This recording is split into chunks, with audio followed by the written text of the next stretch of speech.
This show contains views and opinions that may not be suitable for certain audiences. Listener discretion is strongly advised. A friendly reminder, Mary Jane edibles are not a substitute for actually paying your Lyft driver. Don't forget to tip your bartenders, you filthy fucking animals. And if you've got kinks, we've got links. Don't forget to subscribe, put on your seatbelt, and enjoy the ride.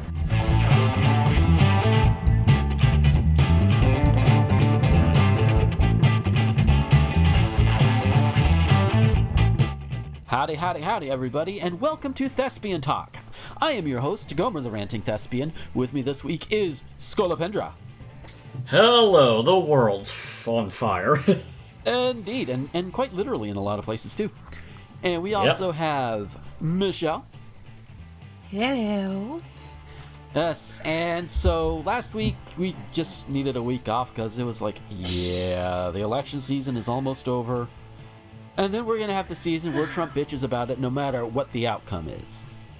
Because Trump's going to bitch. Because, well, he is one. And even the son of one. I don't know how much of a bitch his mother was, but considering who she raised, I'm going to assume she was one. You know, maybe.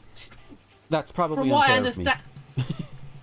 Go ahead. From what I understand, at the very least, she didn't stand up against Fred, so... Yeah. So yeah. I talk myself into a complicated corner. Because that's what I do. Normally, we've been kind of just slipping over the past few weeks in terms of getting them out on Wednesdays. But we're recording this on Wednesdays because the day we meant to record it was, on Tuesday. That was the day after the Senate GOP rammed through Amy Coney Barrett into the Supreme Court seat, even though, and I remember this, 4 years ago, that same asshole, Mitch McConnell, was like, oh, we can't do that during an election year. Bullshit. And I don't remember if I vocalized it at the time, but I seem to remember at least thinking if the shoe was on the other foot, he would ram it through quicker than you could say Farfanugan. What the hell is Farfanugan? I have no fucking idea. But he rammed her through quicker than you could say the word. That's for sure. Just... And to Mitch McConnell, please, somebody clip this out. Show it to him, because I have just this one thing to say to Mitch McConnell. Enjoy your necrosis, asshole. Because your hands are looking a little dark there. Like, are they gonna fall off, man? Like, did we find some power sources or something, and now we've cut off power to your hands, and you want to just fuck everybody and take everybody down with you? Is that why you love metaphorically suckling the Trump dick? I think most people call that bootlicking, but I prefer that one because it's got that much more of a punch to it. Yep. And it's just as uncomfortable too. Because you say bootlicker and people are like, oh, you mean like the Nazis? Well, I mean, yes, definitely like the Nazis. But you say dick sucker and people are like, wait, what?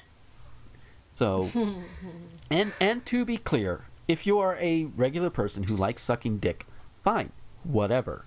That's not the point. The point is, you normally, when you are doing something like that to somebody, you like them. You like them a lot, normally speaking. I'm willing to, and that's where the comparison comes into play, is if you say, oh, you just love sucking that dick, don't you? Yeah. So... That's where that comparison comes into play. I don't know if anybody has ever vocalized it like that before, but hey.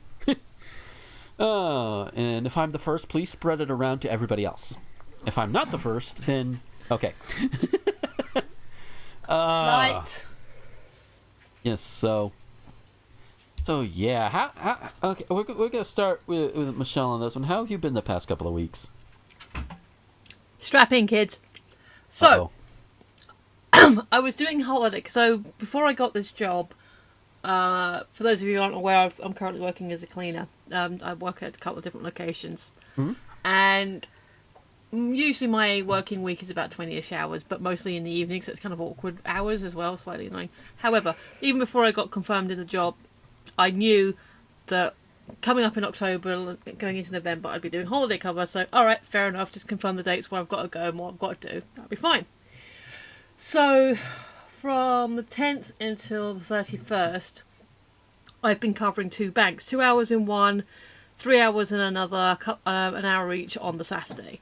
That was fine. It was kind of annoying because I had to, because I had to outside office hours, and I didn't want to be coming back from my other job, which was the other side of town, at 10 o'clock at night, basically on my own. So I did 1 in the morning, which meant getting up at 5, 1 in the afternoon, and then going straight to the other job and coming home again. Which was okay. I was tired, I was knackered, but I could sort of flop out on the sofa for a little bit. But then the other lady fell ill, so I was then doing 3 hours in the afternoon in the restaurant. So basically last week I pulled about 64 hours. Damn. I was knackered. So that's why when you said we're not doing a show this week, I was like, oh my god, thank you. Yeah. It was just good call on my part. Yeah, the lady in question, because she apparently doesn't normally get ill, and because she is over 60, not hugely over, but she's very spry. But because of being ill and being in a vulnerable age group, she did have the Rona test. It did come back clear, so she's okay. But there was kind of a moment of like, so either because the lady that went sick is the one I'm covering after, so for ease of clarity, we'll call them the bank lady and restaurant lady. So I'm covering for bank lady for 3 weeks, then straight away covering for restaurant lady straight away after.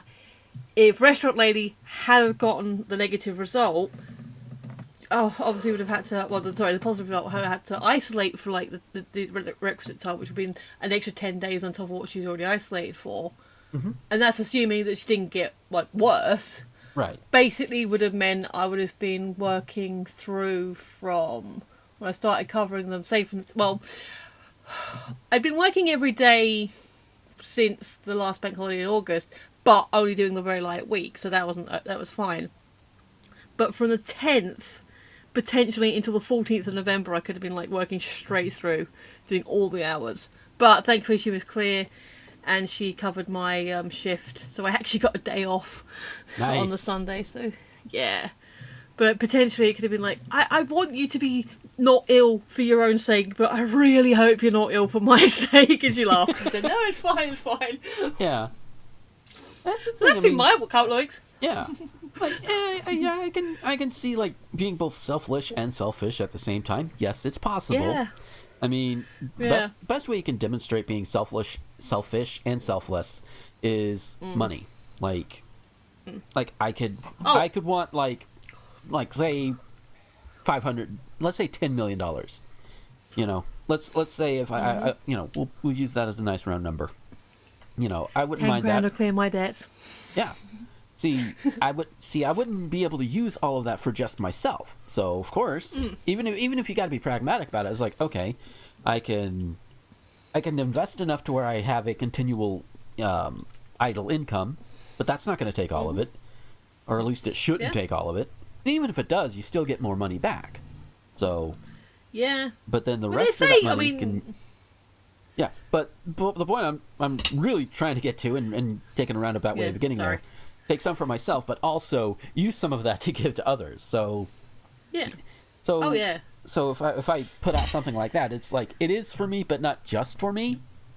So because hell, $10 million, if I got that on the regular, I wouldn't have to worry about money, and a whole bunch of other motherfuckers wouldn't have to worry about money either.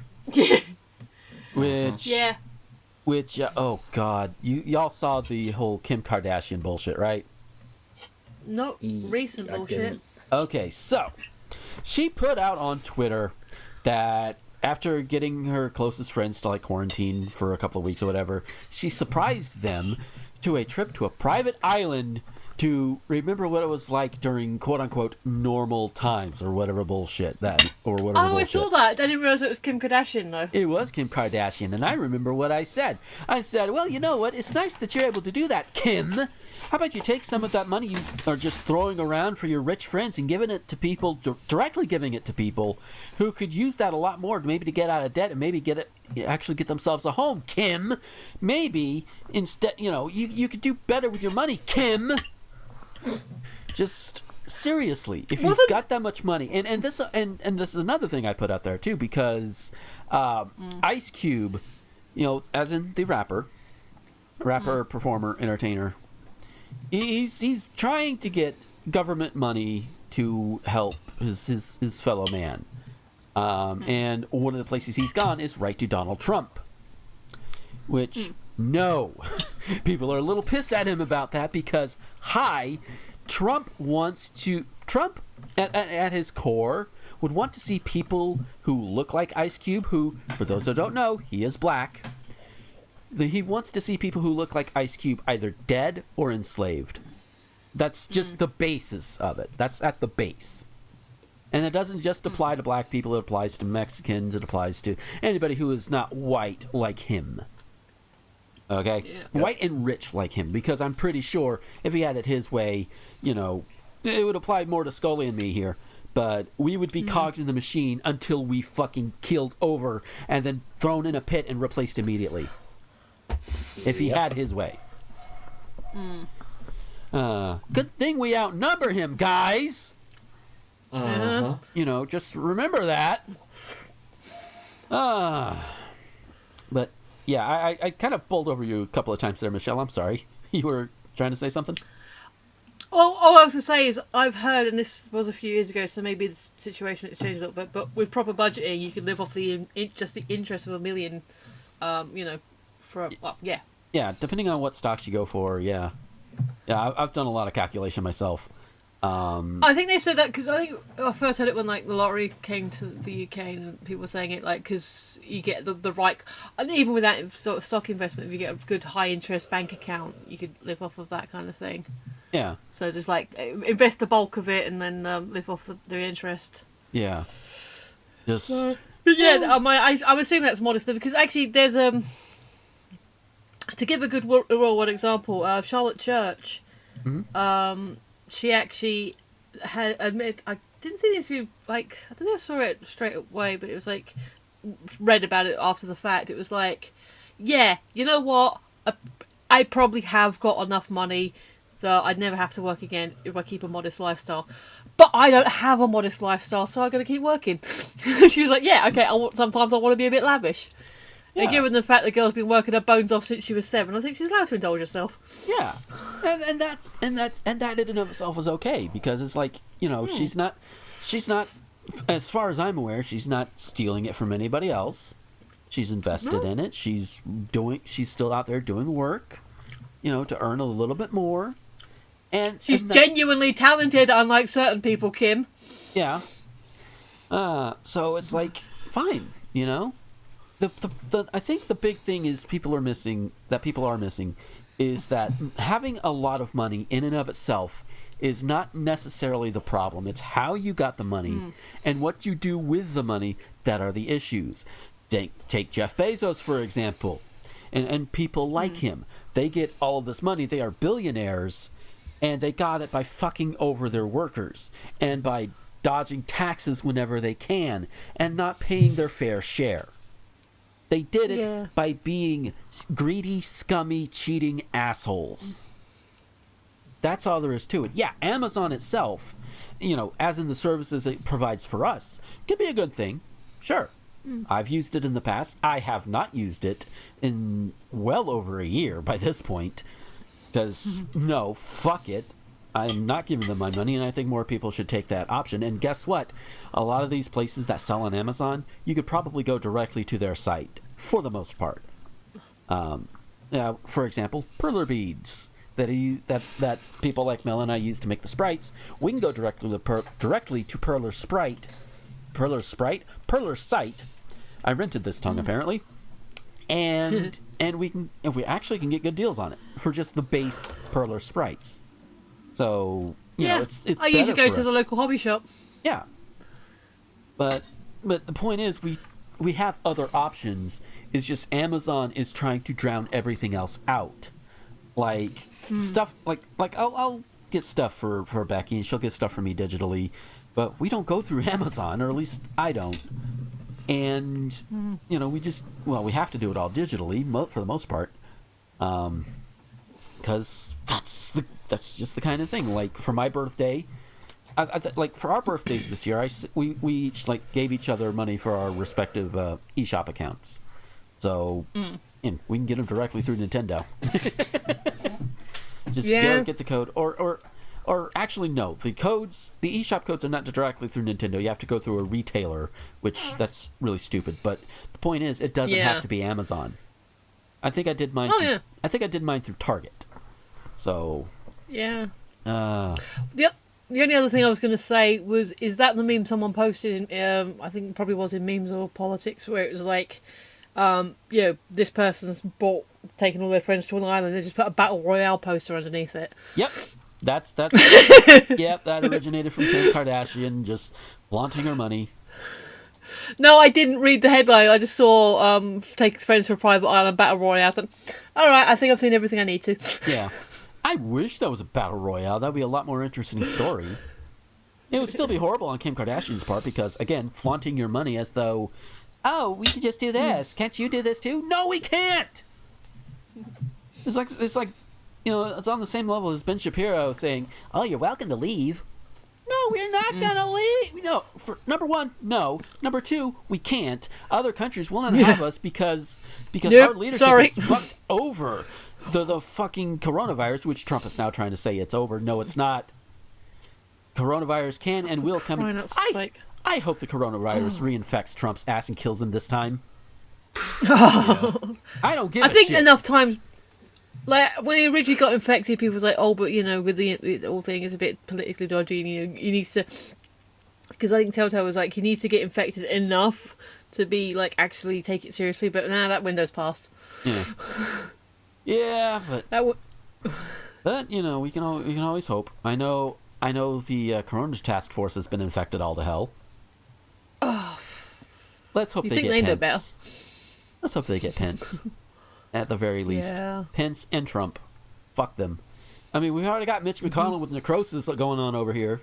So, speaking of Kentucky, or at least the state north of Kentucky, how have you been, Scully? Oh, boy. Well, a couple weeks ago, okay, so my grandmother tested positive for COVID. Oh, shit. Yeah, guess what happened? Apparently... my uncle's wife visited her while she knew she was sick. I mean, not with COVID, but I mean, even if it wasn't COVID, you shouldn't be around an elderly, immunocompromised person when you're sick.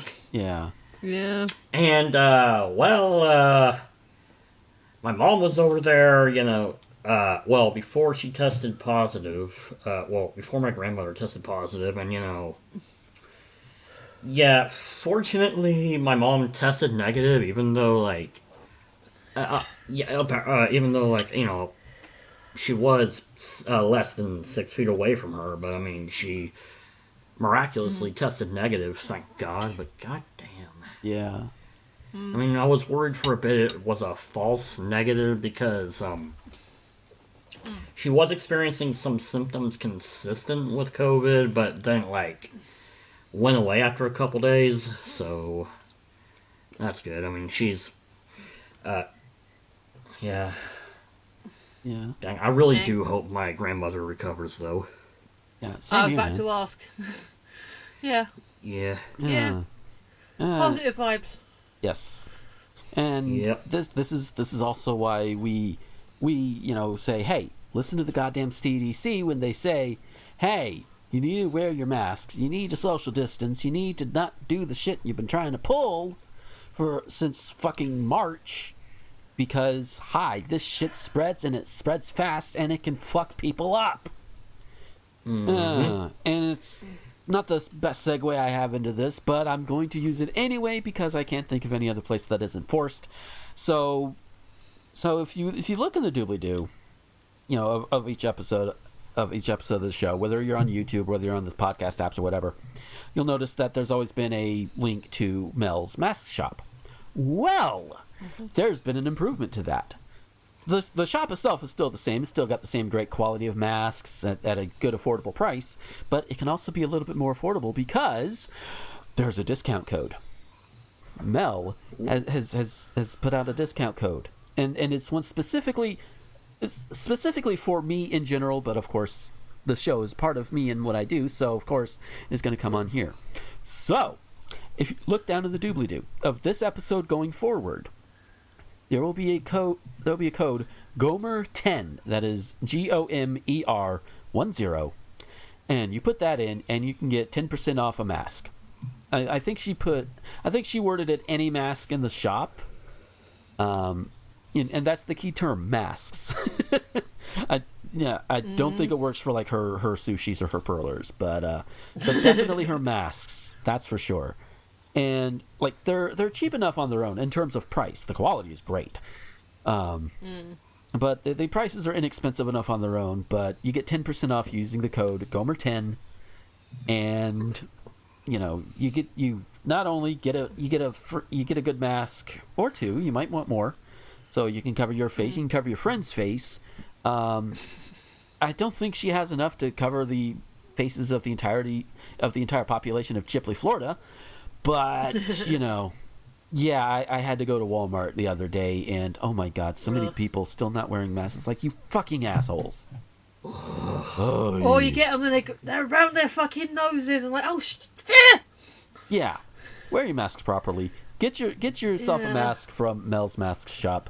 The link is melparadise.etsy.com. That does take you right to her Etsy shop. I think the actual URL is a little bit different, but you know what? The one I just gave will take you there. That is the one in the doobly-doo. And don't forget to use the promo code Gomer10 for 10% off your masks.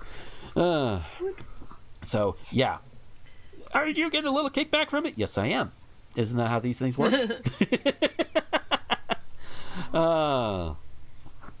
So, yeah, that was a hell of a segue. But yeah, but in all seriousness, this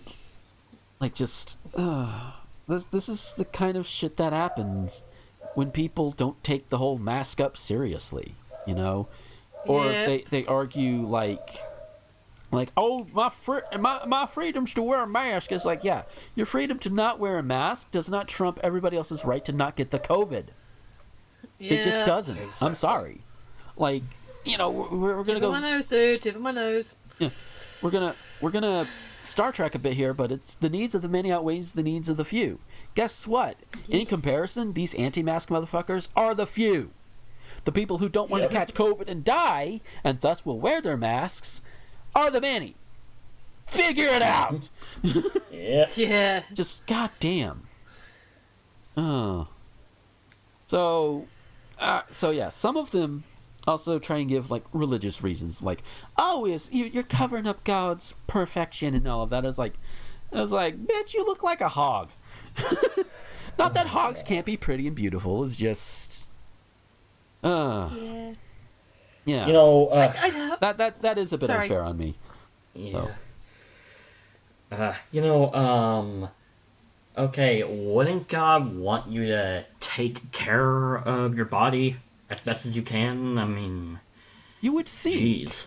You would think, but then some of these people are like, oh, but God will take care of it. You got to put in some of the effort yourself, asshole.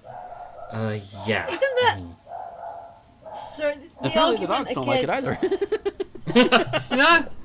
Like when some of them say about, oh, we got to help, be more green aware and like all this stuff, like being anti-environmental stuff, and it's like, oh, but God gave us this perfect world, and God will take care of it. It's like, my understanding is, God, if you believe in them, put you on here to take care of it, to be the caretakers.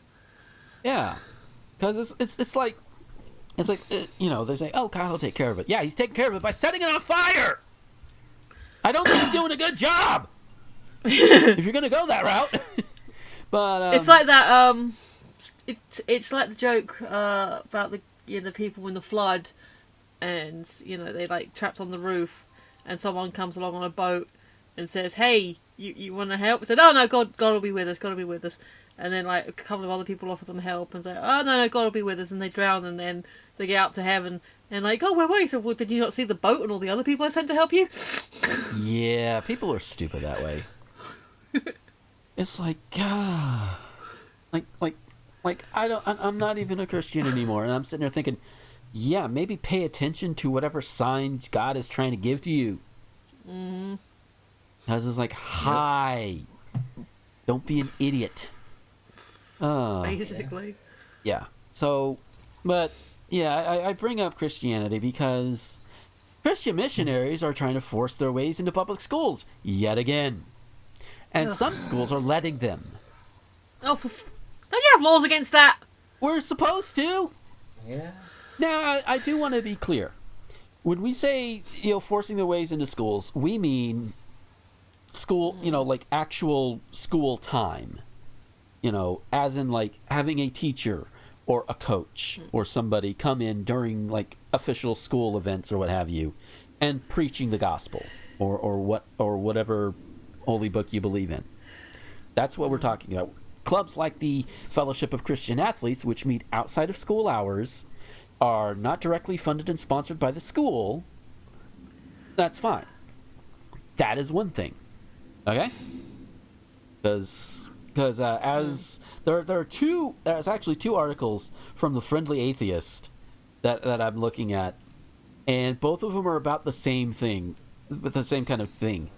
One of them, an Oklahoma school, let Christian missionaries preach to kids each month. Bear in mind, that's just the headline. And then one out of Florida. Fun fact, it's out of Kissimmee, which is right near Disney World, just to give you guys an idea of where this is. Preachers are sneaking into public schools by saying they're character coaches. Character coaches. That... What? No. See, here's what these guys who call themselves character coaches are missing. That's what you call people who train the character actors at Disney World. Those are character coaches. You guys are just proselytizing assholes who want to force everybody into the same religion as you. But yeah, that at least the Florida one is trying to be subtle. Oklahoma is just like, no, we'll do it. Just boom, pop y'all on in there. All right, we're going to teach these on here. So the lawsuit and both of them, let's see, the lawsuit in Oklahoma, because yes, of course, there's a lawsuit. The American Humanist Association is filing the suit against the Marietta Public Schools over in Oklahoma, whereas over here in Florida, they're getting slapped by the Freedom from Religion Foundation. I was going to say they were in there somewhere. Yeah. And here's the thing. The FCA, the local FCA chapter over there, is bragging about this illegal access, as quoted by him, as said by him at Menta himself. They're quoting about this illegal access online. Because, of course it is. See, and the FFRF is telling the district to put a stop to this immediately. From the lawsuit, no outside adults should be provided carte blanche access to minors, a captive audience, in a public school, wrote staff attorney Chris Line to the Osceola School District, Superintendent Deborah Pace. This conduct is inappropriate and should raise many red flags. The district cannot allow its schools to be used as recruiting grounds for religious groups during school-sponsored events. That's the key term. School-sponsored events. And in this case, this Christian speaker is invited to preach to an entire football team, which would be, which I think in this case the football team is funded by the school because, of course, they're going to fund their sports before they fund their arts. Yeah. I'm making assumptions about this one, but I'm willing to bet that's what it is. Just so I'm clear, are they talking like high schoolers, grade school? What are they actually talking here? Looks like high schoolers.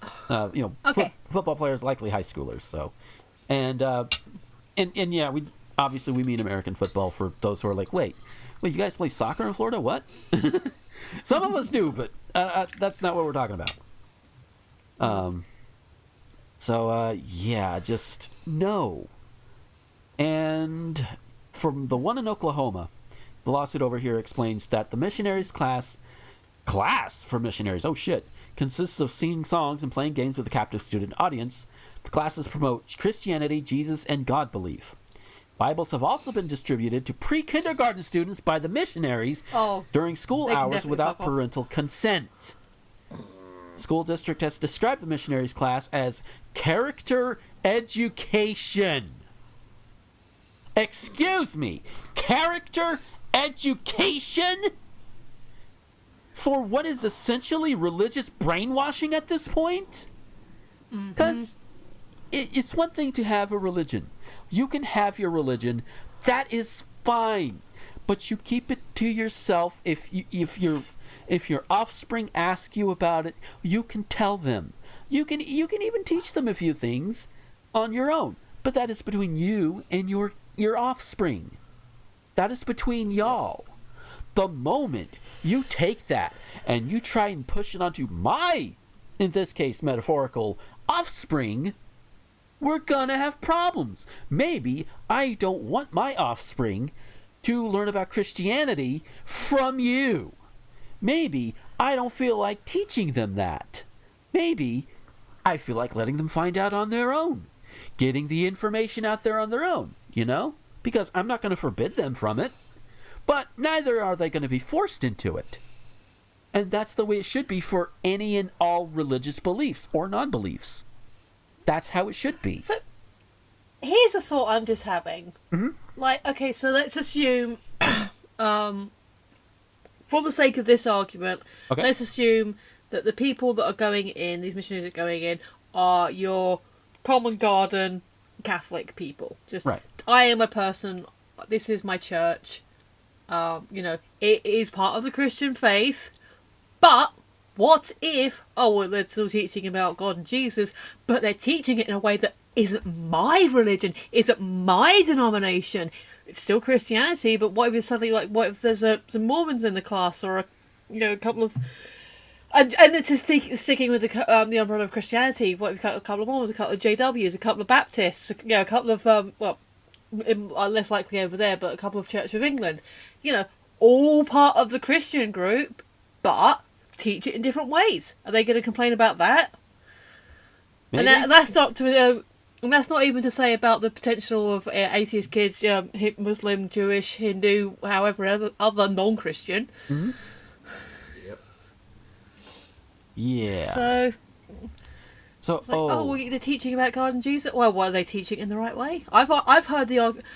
I've actually seen an argument on Twitter between two people that it was a stupid argument. Nobody won.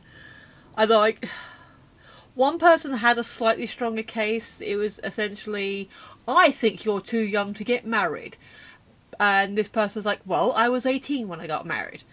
By my local laws, that is correct. Well, I think, according to my wisdom and my God, you should have waited until you were 21. I'm not saying this person doesn't have a point, but the way she presented it, kind of stupid. Yeah. And it's like, but this is my... So they were both arguing a philosophical point, saying that their God is the better God. And they're both, as far as I can see, Christian. Or different denominations of Christianity. Yeah. Like I said, I do agree with the point slightly that this person probably was a little bit young to get married, but at the same time, she was of legal age. Yeah. And some people can handle it at younger ages than others. Every person is different. I don't think she can, but that's a separate conversation. Yeah. But, yeah. As has been noted several times before, it is one of the things that Holly has said that sticks out in my mind. People are complicated. We are not all a hive mind, like hell, somebody would probably tell me I'm wrong because I first had sex at 14. Oh, you're so wrong. No. The situation, it could be. We can argue the situation, but for the age, no. My body was physically ready. I wanted to get laid. Somebody offered. I took them up on it. That is as simple as that. By my understanding of your laws, that isn't actually illegal so long as the person was within your age range. I don't. Yeah, the person in question was at least 7 years older than me, so technically not. That's a yikes. That is. But that doesn't make you wrong. That makes them wrong because they were in the position of power. Yeah. Yeah, but point is, yeah, the yikes aside, the yikes of that situation aside, there's, whenever you decide to start having sex is when you decide to start having sex. And that's nobody else has that right to tell you that. So, like, you could say, okay, you could advise them. You could say, okay, maybe this may not be a good idea, but anyway, I'm getting got a little off track here because I just read a little bit more in the Oklahoma one where at least one anonymous person in the lawsuit telling one of their stories. On or about September 10th, 2019, Mother Jane, obviously not her real name, picked her daughter Jill, also not her real name, up from school. After riding in the car a short while, Jill asked, "Mom, is God real?" When Jane asked Jill what it was that prompted her to ask such questions, Jill said that these people came along and sang songs and told us a story about God and how he's real. Jill also told Jane that Jill had stated aloud her belief that God is not real. Jill told her mother that the defendant, who is Ricky Christie, was a PE teacher named in the lawsuit, had told Jill not to say that or she would get in trouble. No. So, both this lawsuit and the one in Florida, the one down in Kissimmee, I hope they both go through, and I hope both of their schools, both everybody involved that are the defendants in these cases, get their asses handed to them. Fuck them. Yeah. It's one thing to teach religion privately, and it's another thing to force it on a mass of people who may not exactly want it. That's where the difference lies. Oh, but you're taking God out of schools. No! We're just saying that taxpayer money cannot be used and should not be used to force your religion down everybody else's throats. No. You want your kid to go have religion forced upon them? You sick fuck. Okay, that might also be unfair, but I don't care. Send them to a private school. Oh, wait. Private schools are prohibitively expensive. Now we see why the missionaries go to the public schools. Oh boy. Yeah. So before we go too much further, Scully, out of all of this, do you have any thoughts? If those missionaries were Muslim, people would have no, issue with, saying, yeah, fuck it, you can't come here and do that.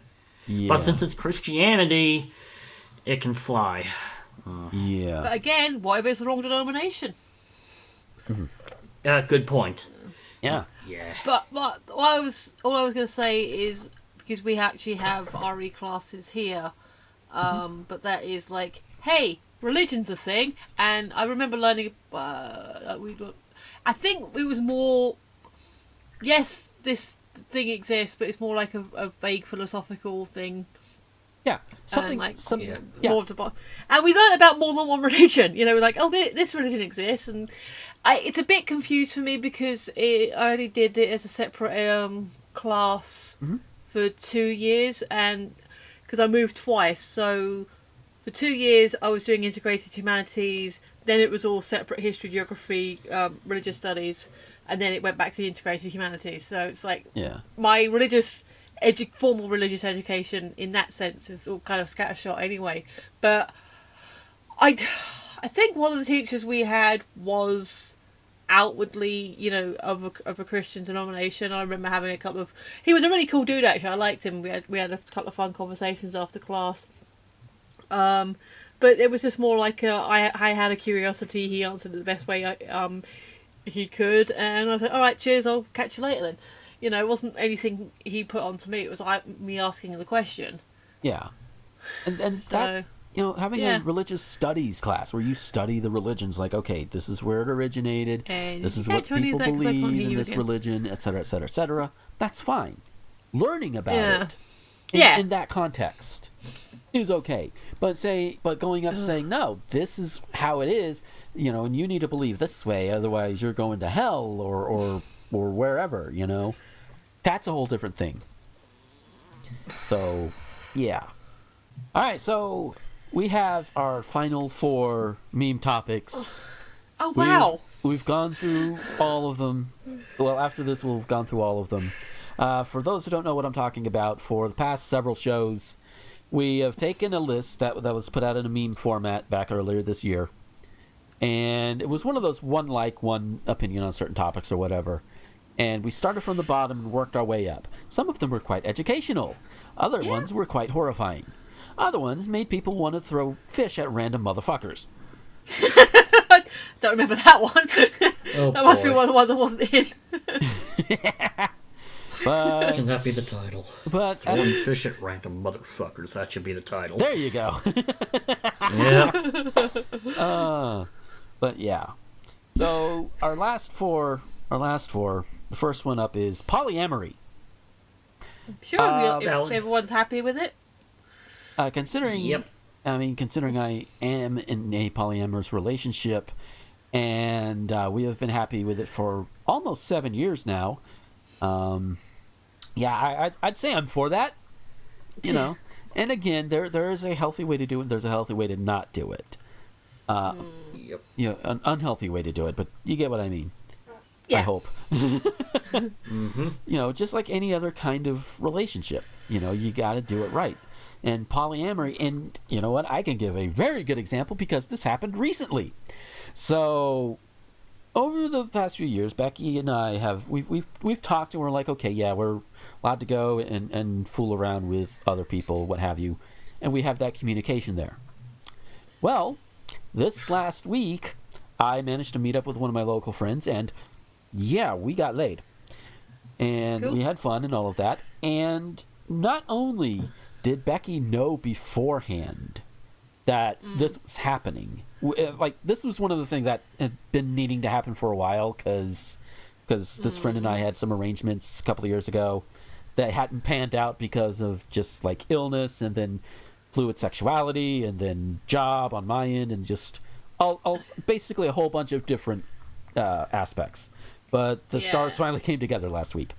Not only was Becky's first reaction Sorry, was... I was going to say just the stars, but Well, I mean... Anyway. you don't have to answer. Yeah. Oh boy. But no. Sorry. But yeah, not only did Becky say right before it happened, was like, use protection, you know, that sort of thing, because that's what you do. Course. Afterwards, I told her we were about to do it, and we finished up or whatever. She sent so many hearts. I'm like, oh my god, that is awesome. Yeah. And that's a good way of doing it. We communicated. She knew it was going to happen. She knew who I was going to be with. So if something goes fucky, you know, we can trace it back if need be. You know, that sort of thing. And boom, it's fine. Our relationship has never been better. I now am in a sexual relationship with this friend of mine, because we do plan on repeating the thing again every now and then, and everybody's happy, you know. So we're fine. And that's how you do it healthily. Now, if you want to do it unhealthily, here's what you do. You do it. You allow it, but you only allow it under certain circumstances or in certain places that are unreasonable. You know, like, okay, you can't do it while I'm here or what have you, which in some cases is unreasonable. Some cases may not be unreasonable. Maybe you just don't want to hear the sounds of sex. But that's a 50-50 on that one. But or unreasonable ones like okay, you can only like if you're in an open relationship and like, okay, you can only bang people of this particular gender. That's a bit unreasonable, especially if the other person is bisexual. Yeah, just unreasonable there. You know, and if you agree to it, that's one thing, but it's still unreasonable. But yeah, so polyamory, just like any other form of relationships, you could do it right, you could do it wrong. You know, it just means that if you have the love to share with more than one person, do it. You know, you're allowed, and that's Take okay. me to the doctor if polyamory is good right for you. Yes. And I have a feeling, I think we all kind of would say the same thing, I'm assuming, correct? Yeah. I mean, it's not something that's ever personally, I've ever thought about or considered for myself. Right. But, like you said, consenting adults, open communication. Yeah. There you go. As long as everyone's happy. Yeah. And I do want to make clear that if you're more happier in a monogamous relationship, that is okay too. One does not cancel out the other. Oh, no, I wasn't suggesting you were saying that, but... Oh, no. Well, yeah, I realize you weren't, but, I'm covering my ass. Yeah. Fair point. Yeah. So, the next one up is non-binary identity. Valid. You're valid. Yep. I mean... I know... I do admit Sorry. there are times where my brain has to take a moment to get used to it. Like if it's... Especially if it's somebody I've known for a while and they're like, oh, sudden... And then, like... For me, suddenly. For them, not so suddenly. Oh, hey, I'm non-binary. And it's like, okay. Take me a moment to adjust. Because for me, it's a little weird to refer to somebody as non-binary and then a binary gender name. Like non-binary man, non-binary woman. That's a little weird for me, but it's still valid. It's just my brain still has to just click with it. Yeah. I mean, my only thing is I don't understand it. Like, okay, but that's on me. Yeah, that's on me to do my own research. That's on me to look into it properly, or to seek out, not envy people, or get the find the knowledge where I know I can. I know there are like certain envy YouTubers or places where I could probably find that information. So yeah, you're awesome. You are valid. We respect you. Yeah. Any lack of understanding is my own issue, not yours. Yeah, exactly. Yeah. I mean, just I know some non-binary people who use she or he. I know one who uses pretty much any pronouns. So yeah, so it's like whatever, I think Rebecca Sugar of Steven Universe, who created Steven Universe. I think they binary. refer to themselves then, but yeah. Yeah. Yes. So that's fine. That's cool. But again, like Michelle said, any misunderstanding is on us, not on you. So yeah, and we're open to just learning more. I can't remember the exact topic. I don't think it was actually NB's in this instance, but someone was saying about asking asking the questions and making the person like, no, you can. If someone presents to you a new idea, you can say, "Oh, what is that? That's a new concept to me," and that's fine. There's like as an opening volley. Oh, okay. Then you go and do your own research. Unless that person is willing to stand there and give you the pamphlets and the lecture themselves, get the basic information. Say, "Oh, this is a thing I hadn't heard of before. Thank you," and then, go educate. It's not their job to fill in your gaps, unless unless again if they want to. Like if you're a TED Talk and people are saying, "No, I'm not telling you," that it's like, why did you go out on stage then? Yeah, and I can pull up an example from my own life because I it's pretty common knowledge at this point that if y'all remember Iron Liz, she's trans woman. Common knowledge on that one. So not outing anybody. She's been out for several years now. But before she was out publicly, she came out to people like me and Lewis, Lewis Lovehog, for those who need a reference point there. I hope she came out to him because they were dating at the time. But anyway, point is, we were at that point in our friendship where it was like, it was okay for me to ask her about like surgeries or what have you, because she was just that comfortable sharing them, and that's how I know what happens when a man transitions into a woman in terms of the bottom surgery. Yeah. Funniest thing is we were discussing it over dinner. That's kind of hilarious, but And I realize that is not necessarily typical of the average person's experience. Liz and I were friends, and she felt comfortable enough to tell me about this. You know? I mean, hell, she was comfortable enough to come out to me. So there is that, too. So that's the thing. Your mileage will vary. It's not may vary, it will vary.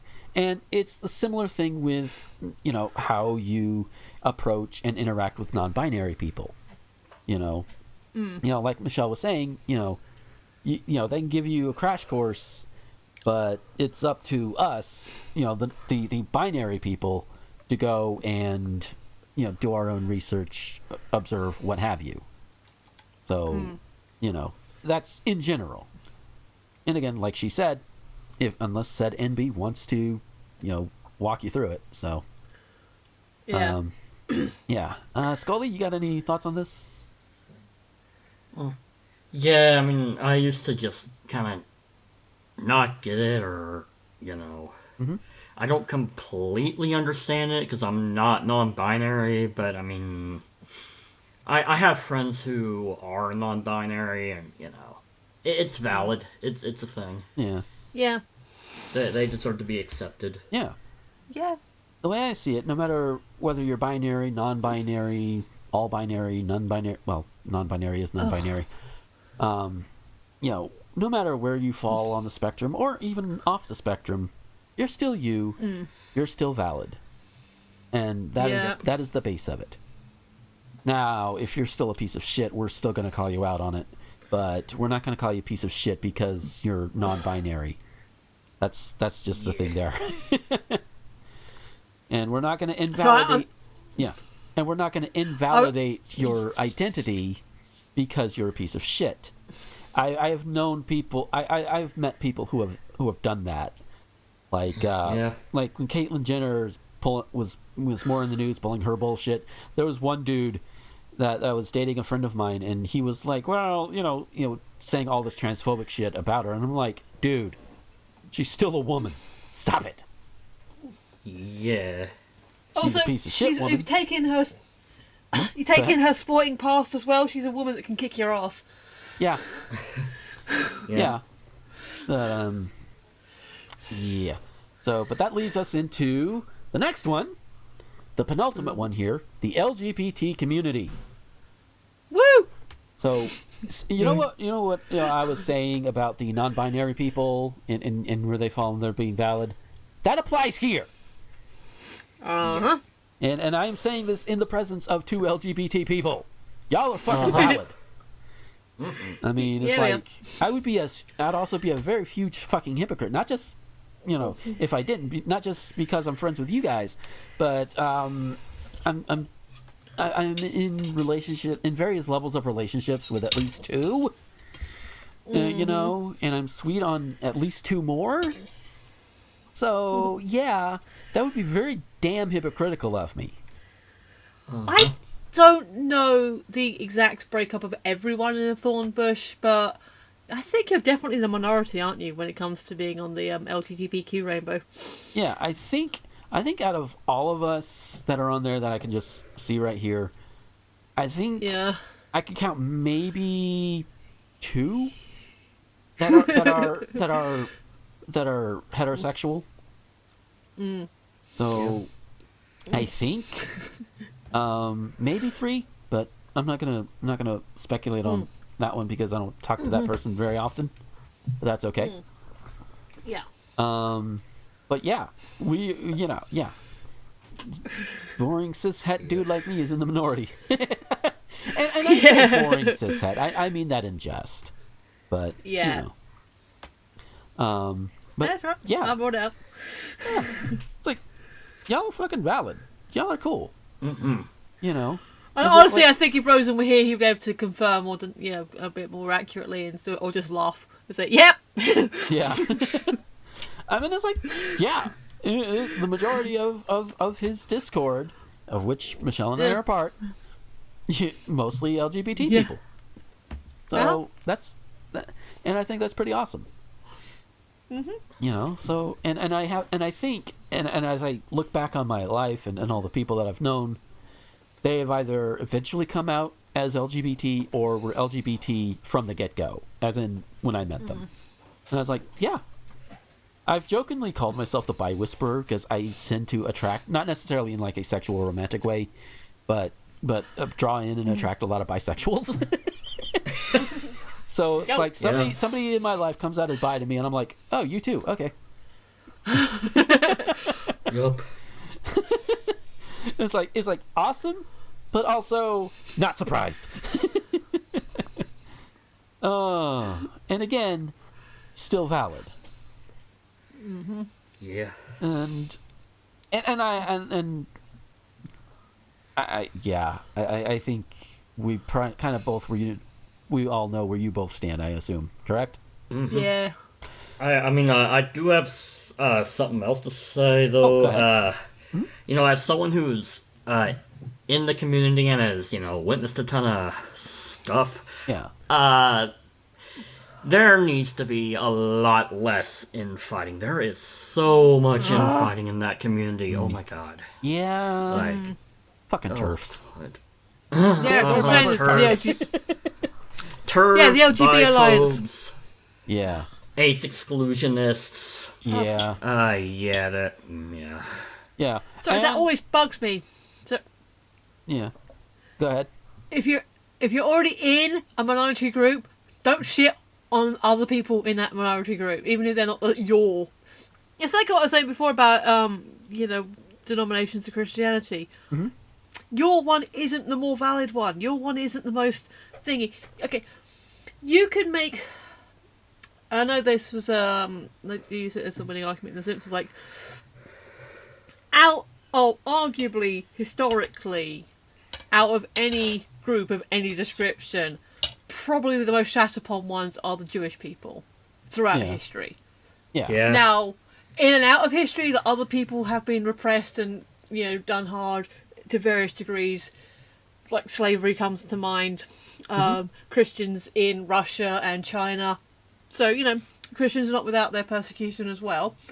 Yeah. But when you're what was that rule about in comedy? Always punch up. only punch up, never punch down. Yeah. If you're already part of a group that's oppressed, don't go around oppressing other people, because you should know better. Yeah, definitely. Like, no, just no. And also another case of covering my ass real quick.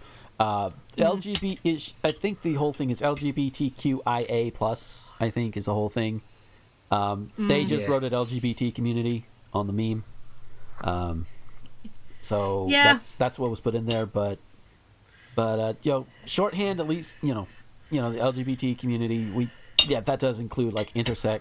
I think QIA is for queer, intersex, and asexual, I believe. I've heard queer is Q is also as questioning, because some people don't like queer. I don't have a problem with it, but I think Scully's. Yeah, that's fair. Yeah.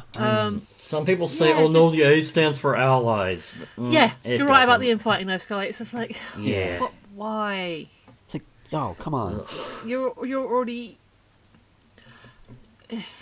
Don't. Okay, lift each other up, not put each other down.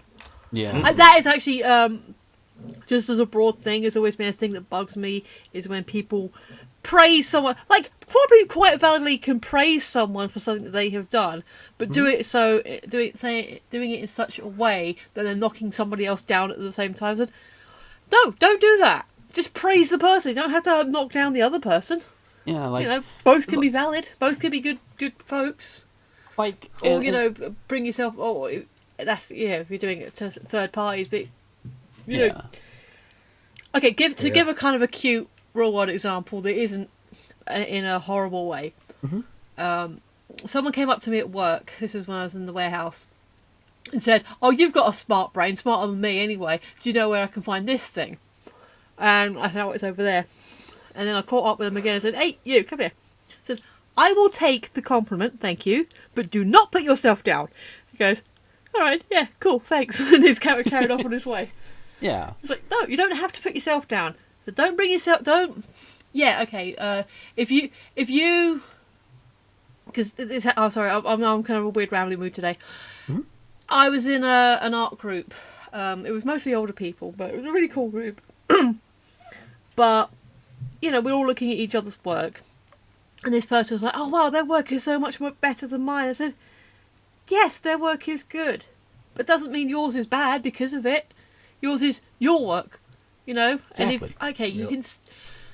if you want to think in yourself, because I know I've done it, it's like looks at other people's artwork and go, wow, that's really good. I could never do anything like that. Yeah, but that's one of those don't things. Don't bring yourself down. Yeah, you see that a bit in artist circles too, and it's just no, don't do that. Yeah. Like, I do admit to doing some like self-deprecating shit, but I know better, and I try to make it clear that I am joking, you know. And I'm punching inward, so that's fine in my eyes. But it's like, I you know, and I can prove that, I can usually pull off shit better than I claim. But, you know, and it's not for everybody. And our final meme topic, we're all going to come together for this one: abortion. If it's right for you. Yeah, I'm pro-choice. Yeah, same here. Pro-choice. Yeah. I used to be more pro-life back before I gained brain cells. Yeah. But yeah, the more I think about it, it's like, okay, it would be one thing if it was my body, my choice, like as in my actual body, my, you know, fetus growing in me.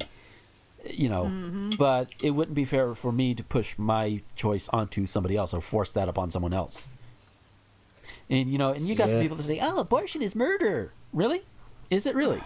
Because at the time you're doing the abortion, it's basically a zygote. You know? Yep. And you can extrapolate that in so many other ways, too.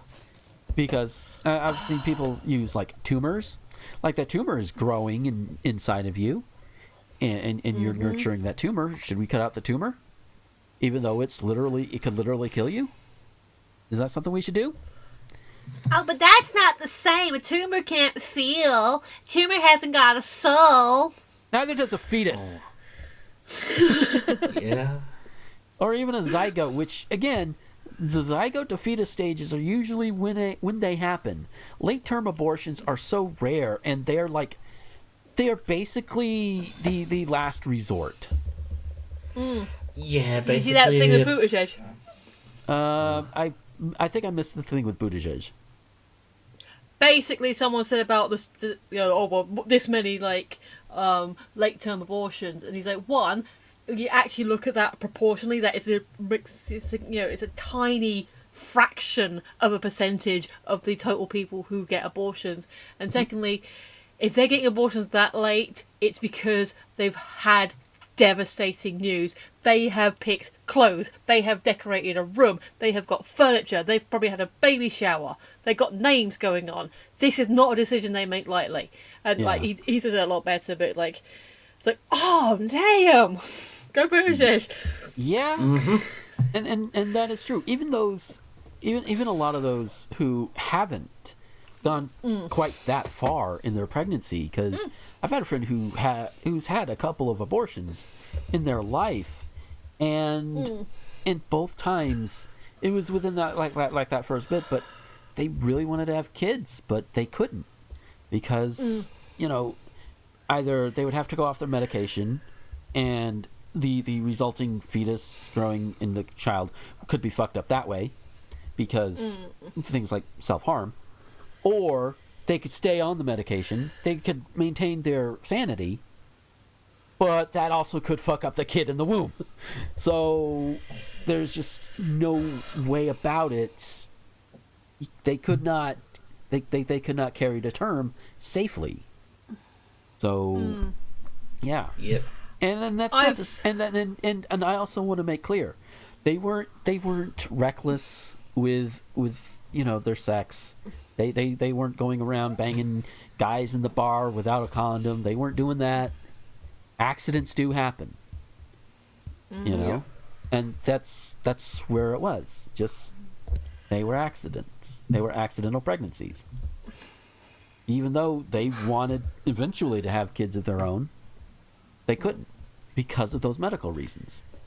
But Yep. where these anti-abortionists, or as George Carlin would call them, anti-woman legislators and all of that, what they would want would be to have them carry to term, no matter what the consequences are to that fetus or to the person carrying them. Yep. Because they care know- more about having that control over a woman's body. And that's what So it you know, boils I have down these to. weird. If I had these certain superpowers or alternate powers like Q, like the Q or like Discord, but same actor, Yeah. and could do the thing, I kind of would like to anyone who would actively, and this is specifically male people, who would actively, enthusiastically vote against anything that would guarantee safe, legal, not even necessarily abortion, but like defunding Planned Parenthood, which, as I understand it, is not just about abortions. In fact, mostly that's like the smallest thing they do. It's about giving the advice. They do like cancer screenings and stuff like that. This is like stuff I've heard. Like you do all this other cancer screening. Sometimes they're the only place that low-income families can go to get medical advice. Make them feel and experience every single pregnancy that they are forcing to happen, one on top of the other. There you go. Oh, because if cis dudes could get pregnant, there would be abortion clinics on every corner. There would be. But Yeah. Also, have better education. I'm sorry, I know this is an easy one for me to say while sitting here whilst I remember seeing the same video about how babies develop a couple of times again because I moved a couple of times.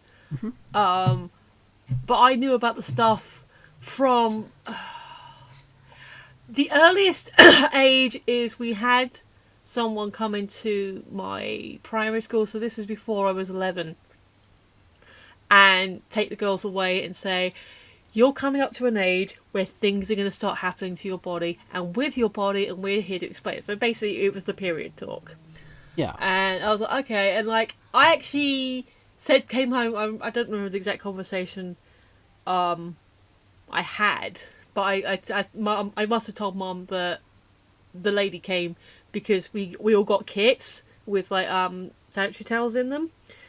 And so I think Mum must have kept it safe for me, because when I did start spotting for the first time, I was like, I actually said to Mum, I think it started happening now. What do I do now? Because the thing was sat there, but I hadn't had a chance to experience. I hadn't had the practical experience at that point until then. So I had the education at a very young age. Some people say that 11's too young to learn about the sex, but it's not too young to learn about your body. And I had the confidence to say to my mum, I think it's happening. What do we do? What's the next stage? Yeah. And now I'm a woman who knows all this stuff. So even from that delicate age, and even like the boys didn't. Okay, this is a really weird story. There's one of the schools I went to. There was a couple of different buildings. And so walking from one building to another through the playgrounds, there was a couple of lads, and he had a bottle of Cherry Aid, so a red-coloured fizzy drink, and he put it between his legs and he was shaking it back, going, I'm having a period! And I was thinking at the time, it's kind of silly and kind of potentially disrespectful. I thought it was funny. I don't think he was much more than 12, 13. I was about 14, 15 at the time. But that young boy had a very basic understanding of it. Right. He knew it was a thing that existed. Yeah. And maybe he did know more than like that silly prank would have suggested. He just was in a strange mood that day. I don't know, but yeah, we're learning about it from quite a young age, and then education, access to birth controls. I don't care what form it takes. Let the people give the people the knowledge, because isn't there been study upon study where the states that do have all this have way less unplanned pregnancies and therefore way less abortions than do some states that, like, say, do abstinence-only education? That would be correct. Yep. Yeah. I'm pro-choice. Yeah. I'm pro-choice, and if you're saying you're pro-life, but then are anti-mask, or denying vaccines, or any number of things, or I know this is not necessarily going to be the same group, but are pro death penalty, that might not be the same thing. Anti-science in general, or don't care about the kid once it's been spat out. I know it's a bit more complicated than that. I'm in a weird mood. Yeah. You're not pro-life. If Yeah, you basically. are that strongly pro-life, go protest the ICE centres where, and I don't know if this was actually ever verified, but do you remember when they were talking about them forcibly sterilising people? Yeah, Yep. that's a thing that's happening. Where are you pro-life motherfuckers at now? Y'all are awfully Yeah. silent. Just a little bit. Just, God. Sorry, I think I steamrolled. Scully, did you have anything else to say? Oh god, man! Even when I was pro-life, I mean, I went to a Catholic school, so Yeah. yeah. But man, even when I was pro-life, I was anti-death penalty. I was anti-war. I was anti-assisted suicide. But I mean, hell, even when I was pro-life, I was like, it should still be an option, but I would discourage it except in extreme circumstances. But and now I'm like, I'm pro-choice now, and yeah, okay. If you really want to reduce the number of abortions, you have better sex education. You make birth control and contraceptives easier to access. Yeah. But I mean, of course, the Republicans don't want that because they want the poors to pump out more babies, so they have more Republican voters. And more workers for their sweatshops. Oh, did I say that? Yes, I did. Yeah. Because they may not look like it, but a lot of these places probably are sweatshops. Just saying. Yep. You know, they may not look like them. They are.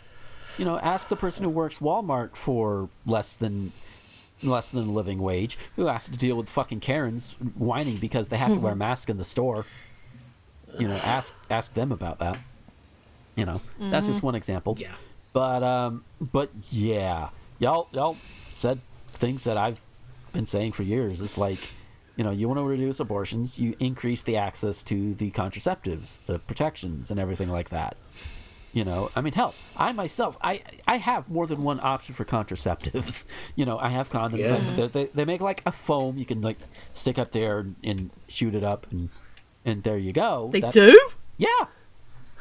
They've had that for years. And Dick foam? No, not dick. No, not for your dick. But for, you know, you stick it up a woman and you stick it up a vagina and you shoot the foam in there.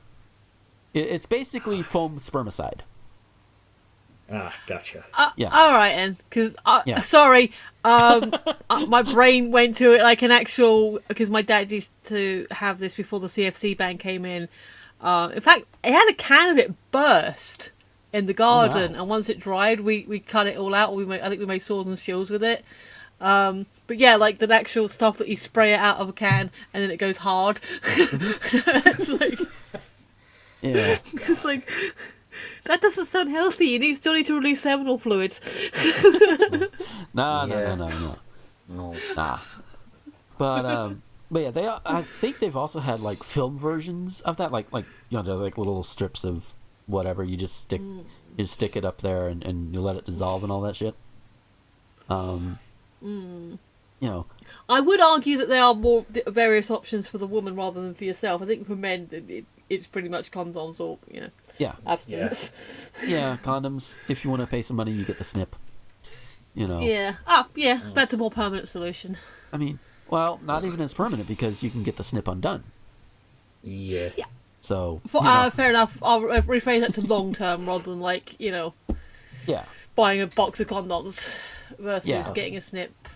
Yeah, and I kind of don't really want to get the snip because I do eventually want kids of my own.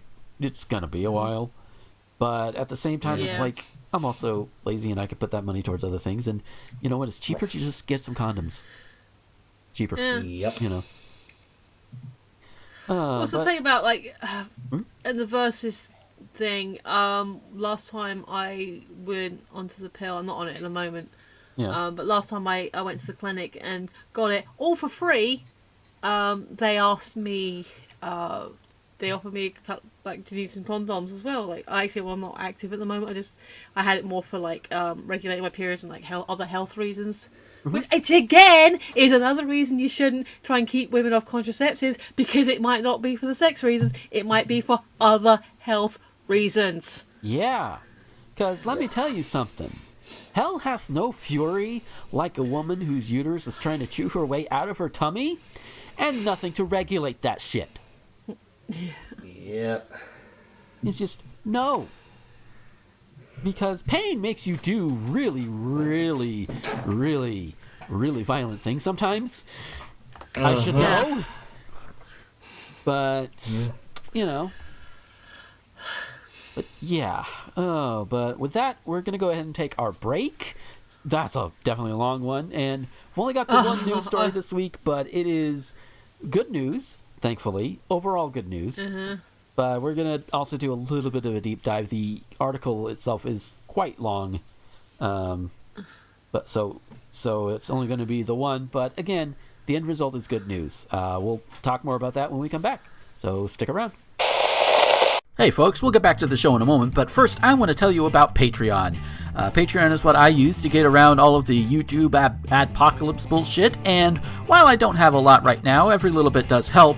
And if you like what you hear or what you see on any of my videos or podcasts, head on over there. For as little as $1 a month, you can get all of these things early before anybody else does, and you can get them completely ad-free. Yeah, I know YouTube right now is technically ad-free, but at some point, I'm probably going to get big enough to where ads will start coming in, and those can be annoying, so you want to avoid that, right? If you go ahead and go now over to patreon.com/Gomer21XX, leave $1, $5, doesn't matter how much, you can get all of these. Again, you can get them early, and you get them without ads, even when I reach the point on YouTube to where ads can be put on these videos. So it's a win-win. And you can even avoid the ads that go up on the Anchor versions that go out to all of the other websites that are out there. No ads. It's great. So that's patreon.com/Gomer21XX.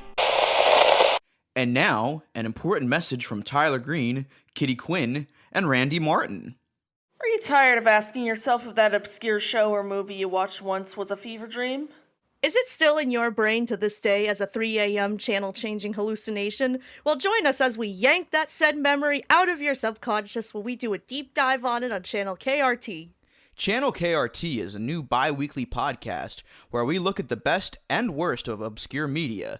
We'll be covering such topics as The Puzzle Place, Clown TV, Honey, I Shrunk the Kids, the TV show, Reanimated, The Weird Al Show, We Sing, and more. Join us every other week over at Spotify, YouTube, Anchor, and wherever podcasts can be heard. Channel KRT, cut to static.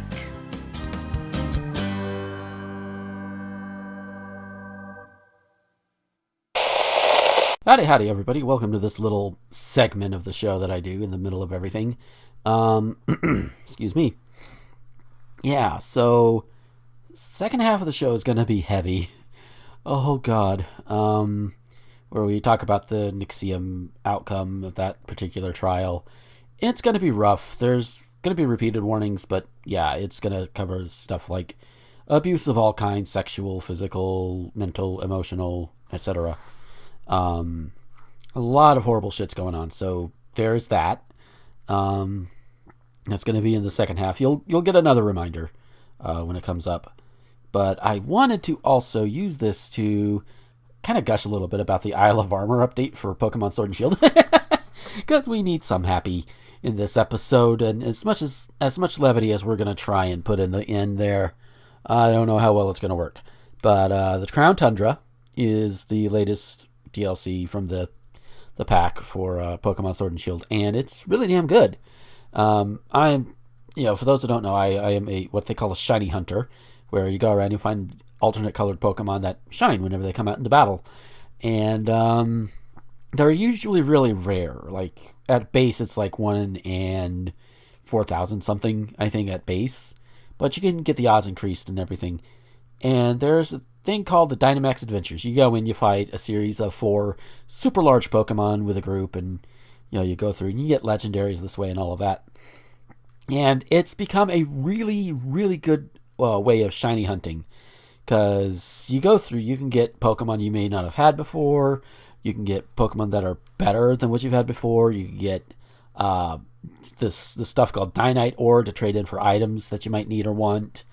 I've used that to get a lot of experience candy. Because I'm still going to be doing what they call the Masuda method for other Pokemon that I can't get through that. So there's all that there. And most importantly, shiny legendary Pokemon. And I've already picked up, let's see, there's Xurkitree, there's Necrozma. I think 2 legendaries so far. I think putting Ultra Beasts and legendaries in the same category for ease. I've picked up 2 of those so far, I believe, and I've picked up like 1 or 2 other shinies as well. These shiny odds are really great. They can get as low as 1 in 100, so 1% odds there for a shiny in any individual space. But, and you won't know until after you beat the whole thing, so finish, whichever happens first. Yeah, it's really good. The story from the Crown Tundra, like the little quests you have to go on, those are pretty good, pretty solid. The new music they put in there is banger. Holy shit. Like, oh my god. It's great. And they make use of the entire Galar region, not just the Crown Tundra portion. Like, the Isle of Armor used just that island, and that's pretty much it. Now, Crown Tundra uses the entire region of Galar, at least for a little bit. So that's a bit of a nice touch. Yeah. So, yeah, I just wanted to gush a little bit about that. Gush a little bit about better shiny odds and better shiny hunting methods. But, yeah. Hope you guys enjoy the rest of the show, and, yeah, later.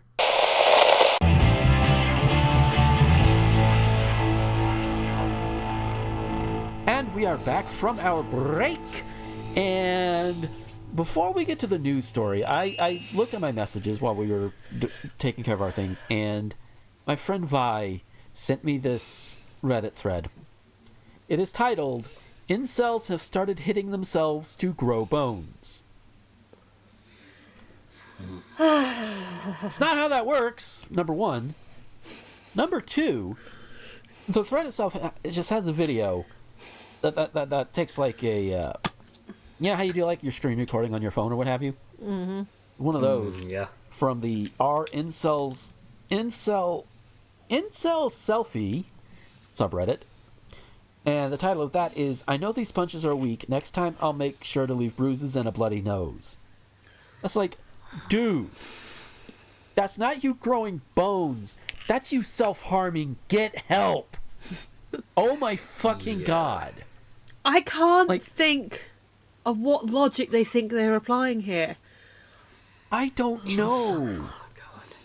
I mean, it's I would like to think it is simply just a case of these guys have an issue with harming themselves, and need to deal with it in a more healthy manner.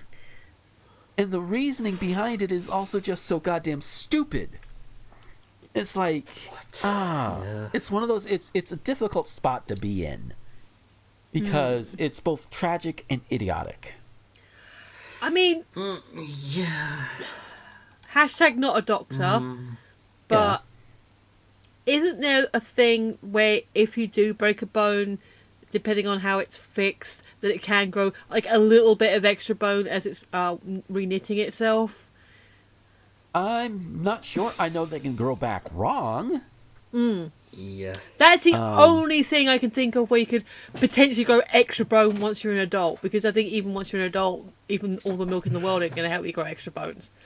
Yeah. Like that's, Yeah. it's a stupid logic, but it's the only way I can think of that I've heard. Maybe that this can happen in certain cases, depending on so you get like a little extra bone coverage where the knit is. Yeah, just wow, fucking incels. What the fuck? Just, Like, seriously, y'all go get help. Go get help.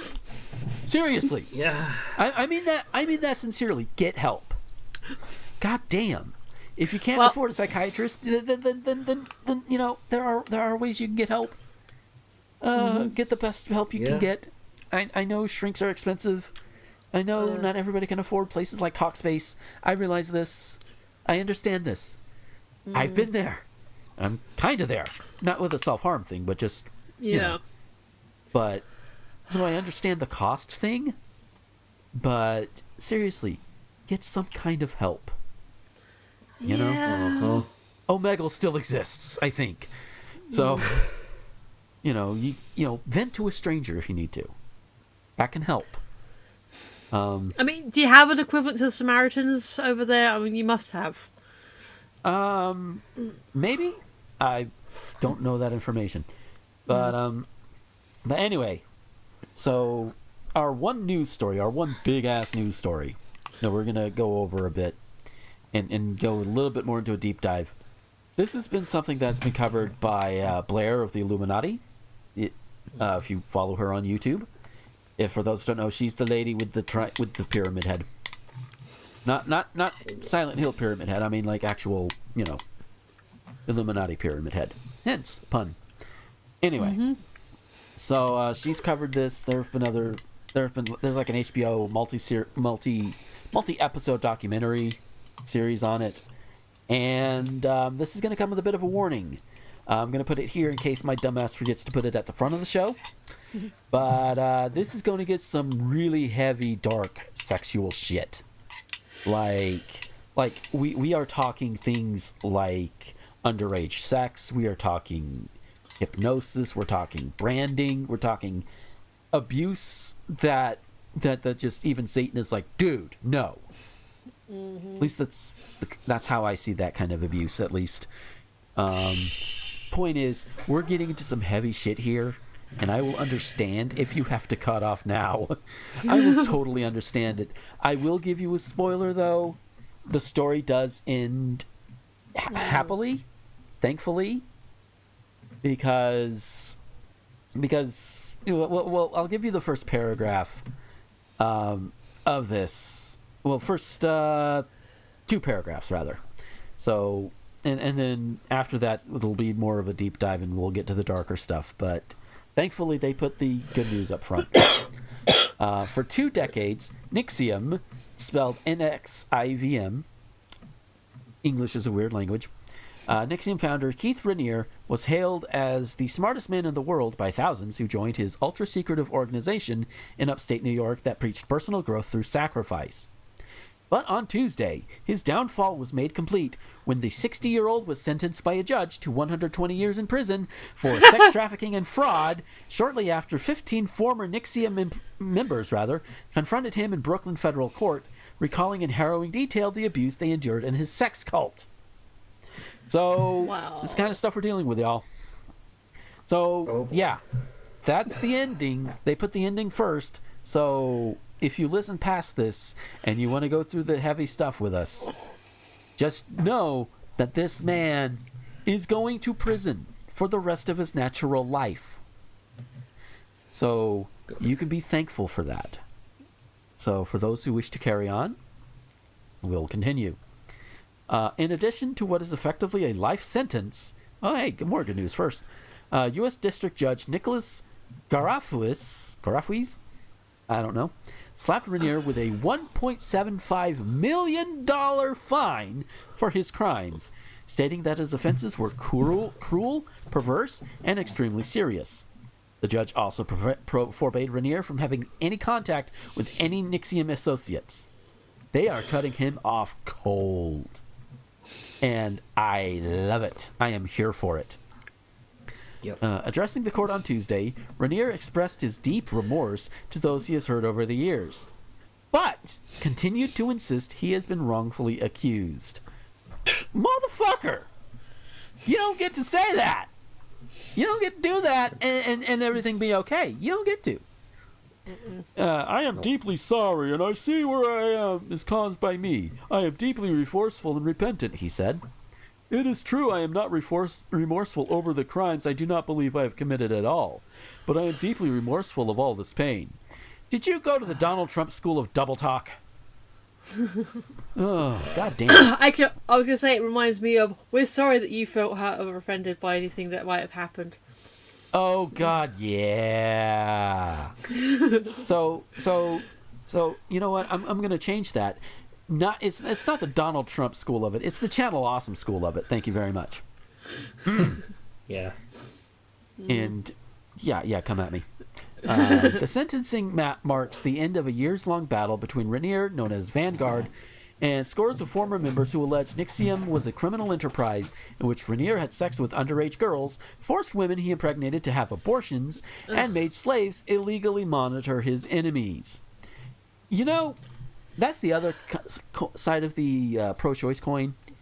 It's your choice to have an abortion. It's also your choice to not have an abortion. This guy violates that. Well, has violated that. Last June, Rainier was convicted of 7 offenses, including wire fraud conspiracy, sex trafficking conspiracy, and forced labor conspiracy, for manipulating his followers for his own sexual gratification under the guise of NXVIM's mission.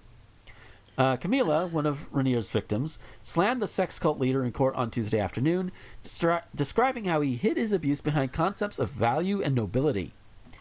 But there is nothing noble about abusing a child, she declared as Rainier looked away. Camelia, I think it's right, Camilla, who said she had a sexual relationship with Rainier for over 12 years, beginning when she was 15 years old, spoke for the first time about the abuse she endured, detailing to the court how he isolated her from friends and family for his sexual gratification. Yeah, that's a bit of a groomer. Let's see. 12 years. Let's see. Yeah, he had to have been in his 40s at the earliest. It doesn't say what year they started it up. The woman, now in her 30s, explained that her decision to speak was her way of getting her voice back after years of coming to terms with the trauma and abuse. Throughout Rainier's trial, jurors saw sexually explicit messages between the pair, including multiple conversations about BDSM. Prosecutors said that Camila's abuse as the basis for used Camila's abuse as the basis for Rainier's child pornography charge. Yeah, that would be technically child porn. Yeah. Regardless of how I feel about categorizing teens as children, yeah, I can see how that comes about in a logical sense. And it's still wrong. Very wrong. So on Tuesday. Can I ask that quickly? Okay, go ahead. I do follow. I do watch Illuminati, but I'm not familiar with this one. So, what exactly was their cover story? What was it? What was the scam? How were they? God, it's been a while since I've seen the video. It might go into it in the article. I'm doing a quick scan over now, but Becky has been watching the multi-part documentary, and it's basically if Scientology was a sex cult, to put it in as simple terms as I can think of. I may be inaccurate on that, but again, I refer you to Illuminati's video on NXVIM. So we're talking about a religious fraud. Yeah, like there's some kind of compound thing, or more in the brainwashy, mafia mentality type thing. Right. Is the best way I can think of it. No, because I'm like, they must have had a cover story to even get started. So I was just wondering what was the start point that made people think, oh, okay, these people might be worth looking at, before they realised it was shit. Yeah, it's probably, if I remember rightly, and oh dear, they were preaching the whole personal growth through sacrifice, which of course people nowadays want to find answers. Mm-hmm. Yeah. Okay. On Tuesday. Okay, so on Tuesday, Camilla, whose two sisters also had relationships with Rainier and were forced to get abortions, said the abuse was more than sexual. It's bad Sounds enough like that it. it's sexual. Yeah. Yet it was also emotional, mental, and psychological, resulting in her isolating herself from friends and families to please Rainier. There's a pattern. He manipulated me for what he wanted, she said. I became unreachable to my parents, my brother, my friends, that I had nobody to worry about me. He knew the things that mattered most to me and what I feared and used that against me. I hold scars on my body from him that can never be erased, Camilla added. Sarah Edmondson, a former top recruit in NXVIM, who was one of the original whistleblowers against the organization, also addressed the court via video. Speaking directly to Rainier, she slammed the cult leader for being a liar, parasite, and a grifter who manipulated people seeking personal growth. In a curriculum blah, blah, blah, blah, blah, that focused on personal growth, you have taken none, she said. The 43-year-old, who was part of a secret group that forced to have Rainier's initials branded on them, ow! God. Yeah. Said she removed the marking with plastic. Said she did get it removed with plastic surgery, thankfully. And it was at that point that in the documentary that Becky mentioned to me that if she ever suggested that to me, that to assume that she has gone insane. So yeah, and you know it vice versa. Yeah. As the two women spoke to Rainier, clad in a navy prison jumpsuit and orange T-shirt, he remained emotionless. Because of course you do. Hours before the sentencing in Brooklyn federal court, over a dozen of Rainier's supporters lined up outside the courthouse, including Battlestar Galactica actress Nikki Klein, who arrived with a camera crew. While Klein was a NXVIM member, she had not been charged with a crime. This dude still has support. Of course he has supporters. Everybody, their grandmother has supporters, no matter if they're good, they're evil, they're whatever. Everybody has supporters. I have supporters! And I'm just some yutz from Florida. I don't know if yutz is the right word, but I don't give a shit. Prosecutors recommended a life sentence for Rainier, while his defense asked for 15 years behind bars, arguing that while the 60-year-old continues to assert his complete innocence to these charges, he believes that there was misconduct by prosecutors in his case. During the sentencing, defense lawyer Mark Agniflow conceded and asked for 20 years, stating that for a 60-year-old with no prior offenses, the recommended sentence was more than enough. Keith Rainier will not be able to victimize people anymore after today's sentence, and we're very grateful for that, acting U.S. Attorney for the Eastern District of New York, Seth Ducharme, said after the sentencing outside the courthouse, stressing the steep prison sentence was a triumph. And let me tell you something.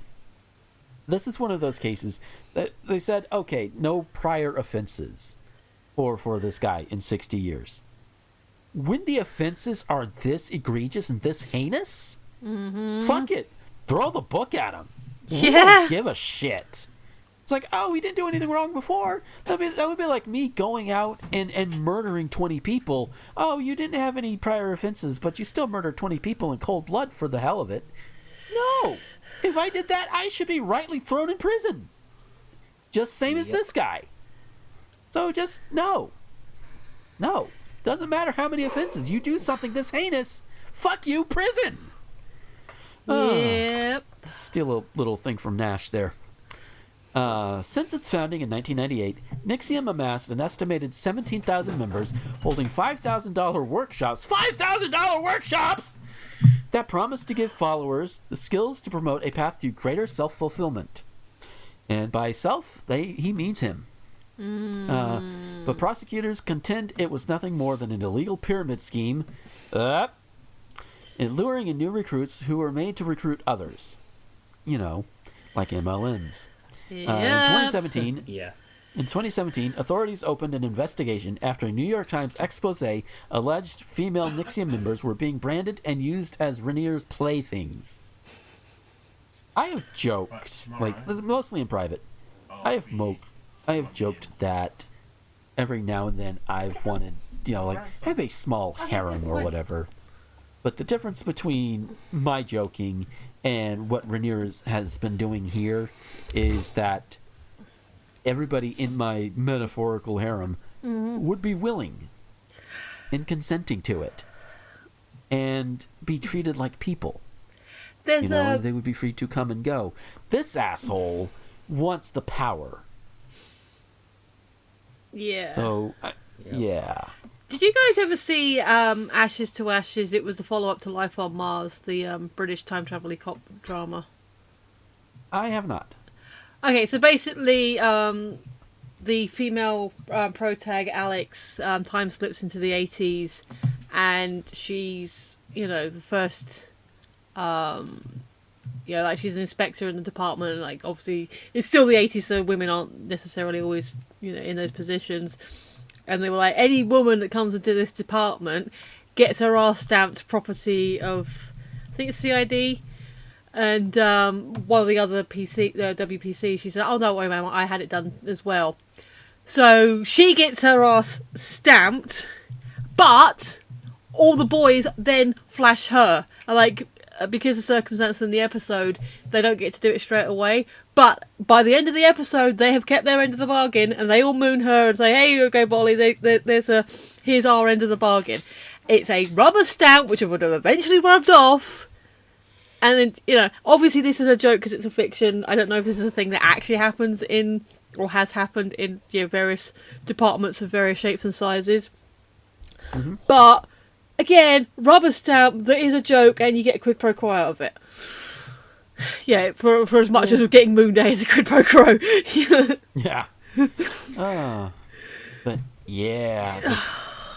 So less than a year later, so 2018, Rainier was arrested in Mexico and extradited to the U.S. on charges including sex trafficking, racketeering conspiracy, child exploitation, and child pornography. Which I also want to take this moment and say that, if prostitution, sex work was decriminalized and not so the other word I'm thinking of, taboo?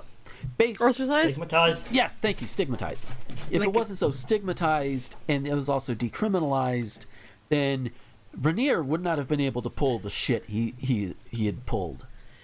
Because, again, charges included sex trafficking. What are these people who are like all of this anti-porn shit? They're worried about sex trafficking. Porn is not inherently sex trafficking. That's just all there is to it. So they go the wrong way, and you get assholes like Rainier. Mm-hmm. Rainier was charged, along with 5 other women, co-founder Nancy Salzman and her daughter Lauren, a top lieutenant, Smallville actress and alleged second-in-command Allison Mack. Oh, that fucking quote! Oh, I remember that now. I don't remember the Battlestar Lady, but I do remember Allison Mack. I do remember her. Claire Bronfman, heiress to the Seagram's fortune and NXVIM's largest donor, and the group's bookkeeper Kathy Russell. While all 5 pleaded guilty to racketeering charges, Salzman was the only one to testify against Rainier. Bronfman was sentenced last month to 81 months in prison for the extreme lengths the 41-year-old went in order to protect the group and its leader. I am immensely grateful and privileged that people all over the world are praying for me because they know my goodness, Bronfman said just before she was sentenced. Doesn't mean I haven't made mistakes. I have made mistakes. You covered a sex pest! Yeah, that's a bit more than a mistake. Yeah. Yeah. Now, you're also the co-founder. I'm pretty sure... Yeah. And I'm pretty sure you did this without any coercion from him. I'm pretty sure. But I could be wrong.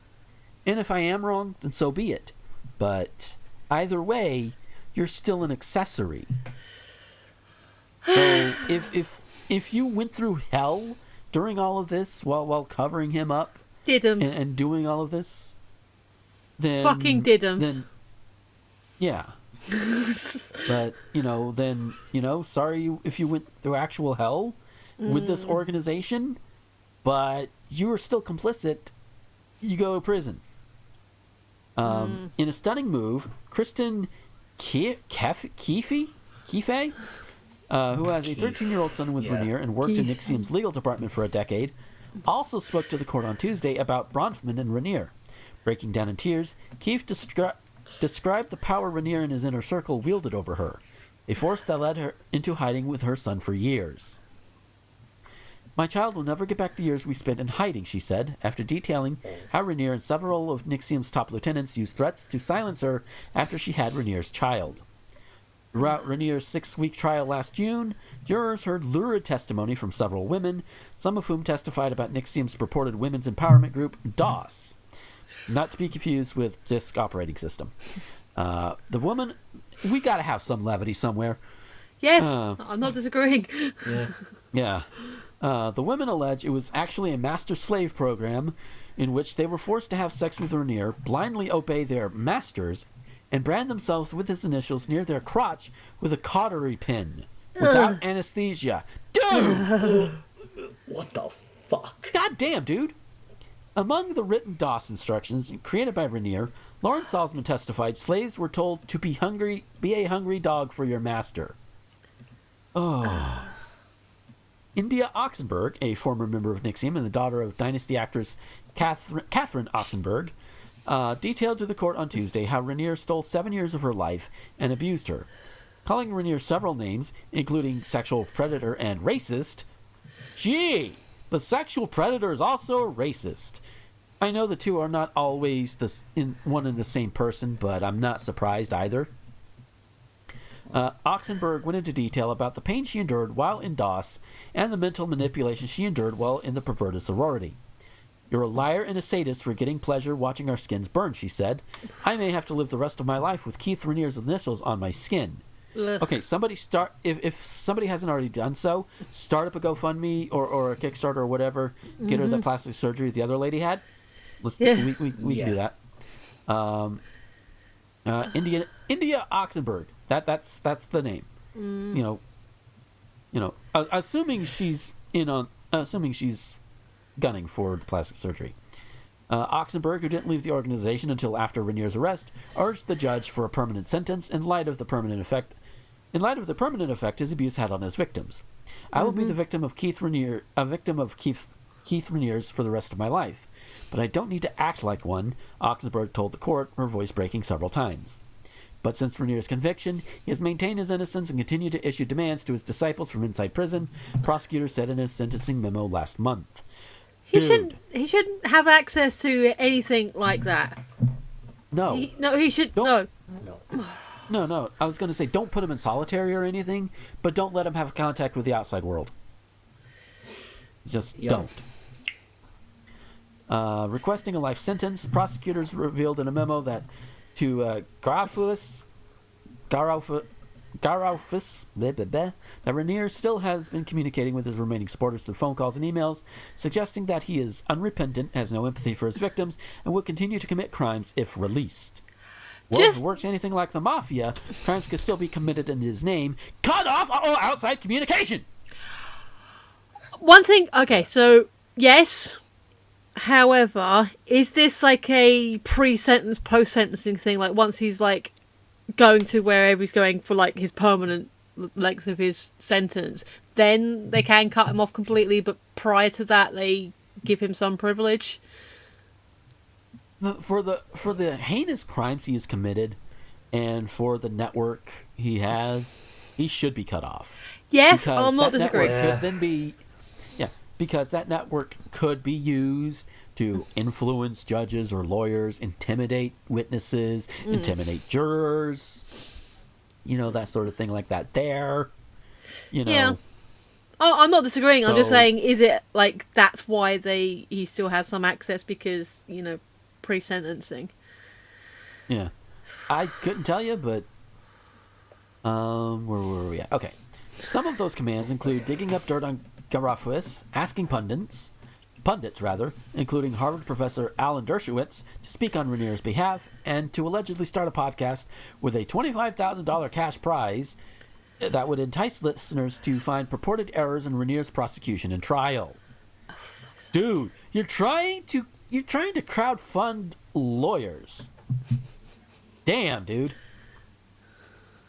Wow. Rainier concealed his abuse behind the smokescreen of his supposed personal growth programs, a charade he continues to this day, the memo said, asking for the judge to impose a life sentence. Since his conviction, Rainier has continued to demonstrate a complete lack of remorse for his crimes.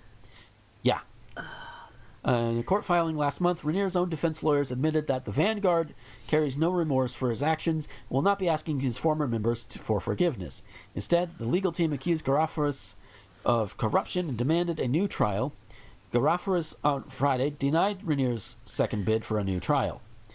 Rainier has repeatedly insisted he is innocent. In his first interview since his conviction, Rainier claimed that while he was a leader of an organization that essentially imprisoned women, he is simply the victim of unethical prosecution. Bullshit!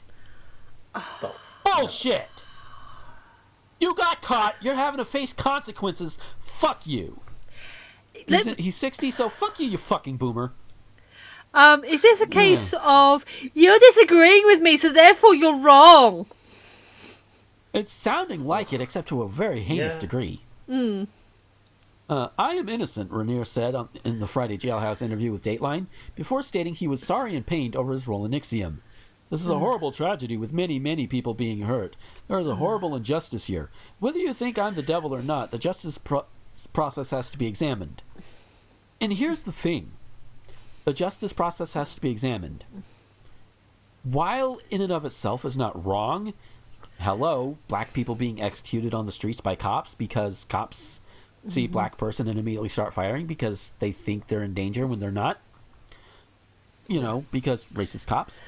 Because, you know, cops are still pulling their bullshit in Portland.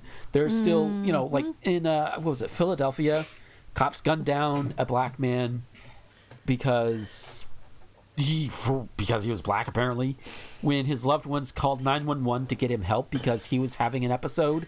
I think it was like, bear in mind, I don't have the thing in front of me, so I'm going off of memory here. But from what I understand, he was having like a mental issue that required help. So his loved ones called 911, and they sent the cops, and the cops responded by just shooting him. Oh, for fuck's sake. And killing him. I heard about that. Yeah. I forget his name, and I am so sorry. But that's situations like that, yeah, that has to be examined. That has to be corrected. You know, and in this case, abolish the police. You know, abolish the popo, abolish the ICE, abolish them, take them away. Yes.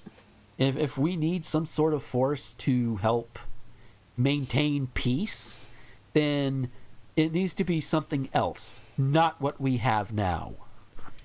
Yeah. Because there are too many bad apples, and bad apples do spoil the bunch. Because, hey, guess what? They sweat liquid, and the liquid gets everywhere else, and it spoils the rest of the apples. Yeah. So, yeah. So, in that, the justice process has to be examined, is factually correct. But, in his case, in Keith Rainier's case, no. Fuck you. You are a rapist. You, that's all we really need, really, is you are a rapist. You are a multiple offense rapist. You are an abuser. You are a gaslighter. You are everything that, you know, honestly, I'm surprised Trump hasn't come out in your favor. To be completely honest with you. But, oh my God. But, you know, you He's are a good a horrible human person. being. There are good people on both sides. Yeah. Sorry, but you're right. We do need the levity. Yeah, that is true. That is true. You know, you Keith Rainier, I doubt he's listening, but if he is, you deserve to go to prison for the rest of your life. You know, you're not the point. You're not at the point to where I think you should have a bullet put in your head. That is reserved for people who are just as heinous but have more power than you. But you deserve to go to prison for the rest of your life. And you got a 120-year sentence. That is essentially the rest of your life. Fuck you. Bye-bye. Yeah. Because you're not living to 180. You're just not. You know, you ain't. So, goodbye, boomer. Enjoy your prison. And enjoy having all of your shit cut off. NXVIM is dead. Fuck NXVIM. Or at least NXVIM as we know it. Because you know there are probably going to be some people who are you know, that loyal to him and wants to try and keep it going. But it'll probably fall apart. I hope so, at least. We better not have a First Order kind of situation with these fuckers. Yes, I made a Star Wars reference. Eat me. But yeah. So the good news is this man is going to prison, thankfully. Yep. And if that is the case, why did we go through all this whole article, go through all of this? Honestly, part of me kind of... It just felt like it needed to come out and needed to be at least talked about. Because the more you hide shit like this, the more people that could get away with it. You know, it's a catch-22 thing, like arguing with trolls online, you know, and I mean like the political trolls, like your Ben Shapiro's or people with some reach, you know. On the one hand, yeah you're not going to convince them of anything. But at the same time, you're also going to be exposed to that same audience if they decide that, they decide to show, reply to you or what have you, or if their audience sees you and sees what you're reading. You're going to have people that are going to attack back. Of course you are. That's the way it's going to be. But then there are going to be some people that you're going to reach. They're going to see this information. They're going to take it. They're going to self-reflect, and they might grow as people. But at the same time, you also don't want to feed the trolls. So it's the situations like this. They're both catch-22 situations. Damned if you do, damned if you don't. So while again, that's why before we got into this article, why I put out the warnings there, specifically there in case I forget to otherwise, or if I blow my voice out before I get to that point. Yeah. So as heavy as everything that was going on in that article is, it does have a happy ending, and now, people know that this stuff is possible to look out for it, and maybe use the stuff that we've talked about, and we'll continue to talk about, because I know y'all are going to have your thoughts. Just, again, push it for something good. You want to prevent stuff like this in the future. First thing you can do is legalize and destigmatize sex work of all kinds, and we do mean actual sex work, because if you're employing minors, no, that's a hard no. Yep. But if it's consenting adults, then that's another thing. That's what should be legalized and destigmatized, right there. Sex between consenting adults for any reason, and I mean sex, because if it's coerced, if it's forced, that's not sex. That's a whole different thing. So, yeah. So, big thing you can do is, again, broken record here, but destigmatize and decriminalize sex work. Yeah. Whether it's prostitution, whether it's cam-girling, whether it's porn, whatever.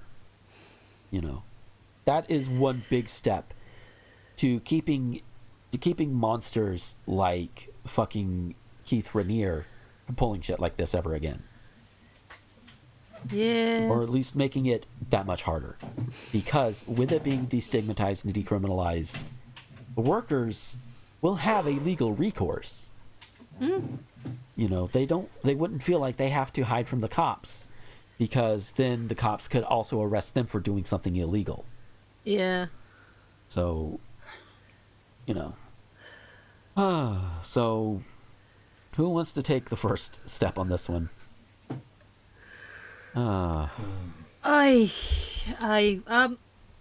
So obviously the top fucker has been arrested and sentenced. What about the rest of them? Does it say, like, did the documentary say if anyone else has gone down for anything? Well, we don't know about the documentary yet, but according to the article, his co-founder, her daughter, top lieutenant, the daughter is a top lieutenant, Allison Mack from Smallville, Yeah. and Claire Bronfman, the heiress to Seagram's fortune, and NXVIM's largest donor, and the group's bookkeeper, Kathy Russell. All of them were charged along with him. Right. And they all pleaded guilty to racketeering charges. So he's not the only one that went down. There were 5 other women as well. Yeah. But they're going to be having lesser sentences. Yeah. And it says Bronfman was sentenced to 81 months just last month. And for the record, she's the one she's the heiress to the Seagram's fortune, so she's a rich fucker. I don't know what that is. Seagram's, that's like alcohol, I believe. Oh, okay. If I remember right. Yeah. So, cool. Yeah. But yeah. Any other thoughts or questions, or? Did you have something you wanted to say, Scully? Because I have a kind of a silly thing I wanted to say. Yeah, this, good God, cult leaders, they're all, like, sociopathic. Like, good God, this is one of the most fucked up ones I can think of. I mean, God, I can't even imagine being stuck in a cult. I mean, yeah. Ugh. Oh, God, it's so fucked up all around. Definitely. Good God. Good thing he's getting, he's going to be spending the rest of his life in, jail, like he belongs. Yeah. Totally. Yeah. Oh. Okay. So. This is kind of a silly thing. So, maybe this is partly to do with some of the adult entertainment that I happen to enjoy engaging with. But now I'm not going to pitch this, but as a business model, I had this idea that, because especially a lot of the fantasies tend to be like workplace-based fantasies, and but if you had like an agency of men and women, probably mostly going to be women, but willing adults who want to be objectified in their workplace because that is a thing that they've seen it in a video or just in their head think this might be a fun thing to do. So like say they have a special pin badge or have a special bracelet, some indicator that lets you know if this person goes into this work environment, they are tacitly free to be used by the people in that office in a way that has been previously agreed to. Like, maybe they can actually be skilled as a secretary as well and just go in and do their normal office duties and then get pulled to one side. Go in as temps in these places. Maybe they're, private secretaries and only for the use of one person. But just as an idea, it goes into your thing about decriminalising sex work, but as a person who likes the idea of being objectified, having a way that you could do that and say, hey, this new temp, yeah, she's also a bit of a goer, but in a way that has been previously agreed to. And obviously you'd have safe words, you'd have other things in place, like if she wasn't in the mood but forgot to take off her marker or something, that she could say, actually, no, not today, I forgot to take off my thing. But is that a business model that you think is at the very least intriguing? Like a temp agency for kinksters? I don't think I've thought of it quite in that way, but I tell you what, it's the basic rule. Yeah. If it's like we all have harped on, it's all consenting adults, and they're all okay with it, and everybody is good and fine and grooving and vibing in more ways than one in everything. Yeah. Then, you know what? There should not be a problem. Yeah. It's like there's also there's I think it's like sushi bars or something. Some of them somewhere. I want to say in Japan. Where they have the sushi served on women's bellies and such. And it's I've heard people be like, oh, that they cry out against those, and it's odds are those women signed up for those jobs. They're not forced into them. So it's and they're not slaves to it. They could leave the job at any time, technically speaking. They're not as they'd be about as much a slave to that job as one is a slave to Walmart. Basically, I think I've seen those, and on the one hand, I think this looks kind of. Not saying I would, but I can sort of say, actually, yeah, just to try it, just see what it would be like to be that lady on the table. But I think I'd giggle too much. I mean, and the thought of eating off of somebody else, usually, most likely a partner, is a thing. I mean, yeah, sure, but it also can kind of get messy. So, yeah. I mean, sushi, generally speaking, isn't that messy, but there are some food types that can be more so. Yeah. So that's a whole different thing in and of itself. Again, if it's between willing and consenting adults, then whatever. Yeah. And that's one of the big lessons I want everybody to take away from this show. It's just as a whole. If it's sexual and you're consenting adults, have at it. Hang on, as long as it's... Carry on. You carry on. Okay.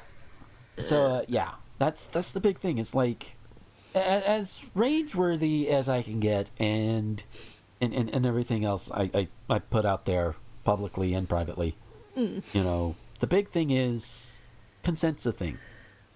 That's the big takeaway. Yes. Sex work, make it legal. You've gone silent on me again. Decriminalize, just decriminalize, all drugs too.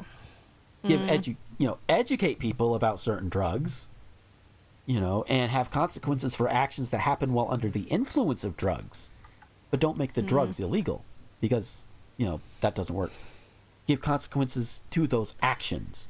It's like drinking is not illegal. Drunk driving is illegal though.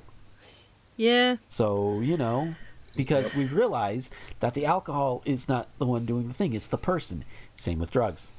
But, So, we've been going a while, so we're gonna hop off the soapbox. I'm gonna hopefully have this up by tonight. Shouldn't be too awful bad. My computer's not that bad. I was having a silly thought, which is why I said you carry on, because I'm trying to form the thought. It's basically on the long lines: if you're consenting and it, clap your hands. There you go. So, on that silly note, we're gonna go ahead and get out of here.